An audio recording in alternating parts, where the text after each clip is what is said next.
Single use plastic and promote jute and organic related cloth related items అని చెప్పి ఈ సంవత్సరం ఈ 3వ శనివారం రోజున ఈ కార్యక్రమం స్టార్ట్ అయింది.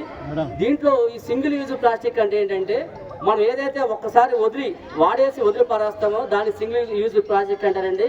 అంటే సింపుల్గా చెప్పాలంటే డిస్పోజల్ గ్లాసులు, డిస్పోజల్ ప్లేట్లు, వాటర్ బాటిల్ ఏదైతే మనం కిన్లీ అనుకుంటున్నామో కిన్లీ, తర్వాత కింగ్ ఫిషర్ ఇలాంటి వాటర్ బాటిల్ మొత్తాన్ని కూడా ఎక్కువ అయిపోతుంది. దీనికి కారణం ఒక్కసారి సింపుల్గా చెప్తాను. ఈ సింగిల్ యూజ్ ప్లాస్టిక్కి మామూలు ప్లాస్టిక్ తేడా అంటే మనకు చైర్లు కూడా ఉన్నాయి, ప్లాస్టిక్ చైర్లు, ప్లాస్టిక్ టేబుల్స్ ఇలాంటివి కూడా ఉన్నాయి. అయితే ఇవి రీసైకిల్ చేసుకోవచ్చండి, ఆ పెద్దవి రీసైకిల్ చేసుకోవచ్చు. వాటి వల్ల కూడా హాని ఉంది, అవి కూడా పూర్తిగా బ్యాన్ చేస్తారు. ఇప్పుడు ఫస్ట్ ఏంటంటే ఏదైతే సింగిల్ యూజ్ ప్లాస్టిక్ ఉందో అంటే మనకి ఐస్ క్రీమ్ కప్పులు కావచ్చు, ఐస్ క్రీమ్ ఫోర్కులు కావచ్చు, అలాగే స్పూన్లు కావచ్చు, డిస్పోజల్ గ్లాసులు కావచ్చు, డిస్పోజల్ ప్లేట్లు కావచ్చు, ఏదైతే ప్లాస్టిక్ రిలేటెడ్ ముందు పాలిథిన్ కవర్లు ఏదైతే 120 మైక్రాన్ కంటే ఎక్కువ ఉన్నటువంటి పాలిథిన్ కవర్లు ఇవన్నీ కూడా ఎక్కువ మందం ఉంటే మనకు ప్రాబ్లం ఉండదు.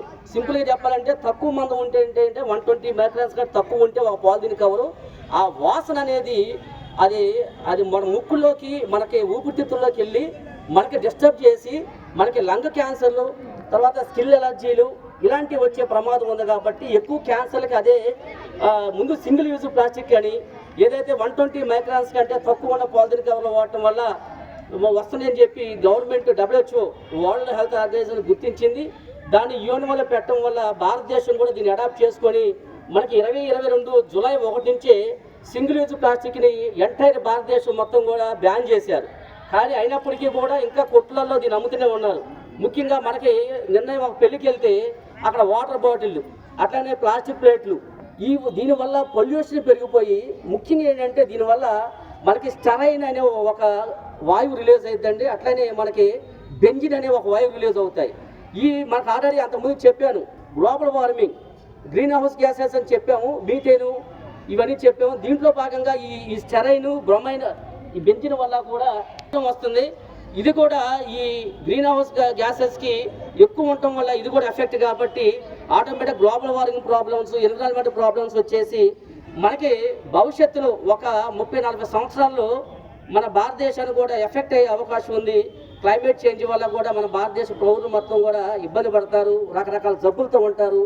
ఈ జబ్బులకే మొత్తం డబ్బులని ఖర్చు పెట్టాలి. ఇది ఫస్ట్ మనం గుర్తుపెట్టుకోవాల్సింది. మన ఇంట్లో ఈ చెత్త చెదారం మనకు తెలియట్లా, దీనివల్ల మనకు జబ్బులు వచ్చినాయంటే ఏదో కారణం అనుకుంటున్నాం, కానీ కాదండి. మన చుట్టుపక్కల ఉన్నటువంటి ఈ చిన్న ఈ మైల్యూట్ ప్రాబ్లమ్సే మన కారణాలు. కాబట్టి అందరూ కూడా ఈ సింగిల్ యూజ్ ప్లాస్టిక్ని బ్యాన్ చేయండి. దీని ప్లేస్లో రీప్లేస్ జూట్ బ్యాగులు, జూట్ రిలేటెడ్ వచ్చినాయి, అన్నీ కూడా బ్యాగులు వచ్చినాయి, తర్వాత కప్పులు వచ్చినాయి, తర్వాత స్పూన్లు వచ్చినాయి, అలాగనే ప్లేట్లు వచ్చినాయి. అన్ని రకాల కూడా జూట్ రిలేటెడ్ని మనం ఇంకా ఎంకరేజ్ చేద్దాం, ఆర్గానిక్ రిలేటెడ్ని ఎంకరేజ్ చేద్దాం. ఇది ఎందుకంటే ఈజీగా డీకంపోజ్ అవుతాయి. ఒక పాలిథిన్ కవర్ డీకంపోజ్ అవ్వాలంటే 1000 సంవత్సరాలు పట్టిద్దండి. మనం 100 సంవత్సరాలు అనుకుంటాం, కానీ కాదు. ఓకే, తర్వాత ఈ కార్యక్రమం ఇప్పుడు ర్యాలీతో స్టార్ట్ చేస్తున్నాం.